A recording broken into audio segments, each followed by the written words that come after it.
Dr. Vito, pwede po bang ipalit ang coconut juice, buko juice sa antibiotic pagdating po sa paggagamot sa UTI or urinary tract infection? Kadalasan kasi itong practice sa probinsya, kapag ikaw'y nakakaramdam, napakiramdam mo, meron kang UTI, ay uminom ka lamang ng buko juice at ikaw ay gagaling.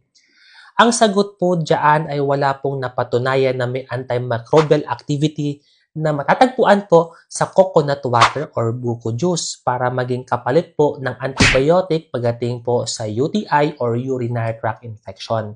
Kaya kung ikaw po ay may simptomas, gaya po ng masakit ng inyong pag-ihi, kayo po ay nababalik sa usaw, napapadalas ang pag-ihi nyo, at pakiramdam nyo parang meron pa kayo sa inyong pantog, agad po kayo sumangguni po sa ating mga butihing doktor nang sa ganon, mapayuhan po kayo at mabigyan ng tamang gamot pagdating sa urinary tract infection or UTI.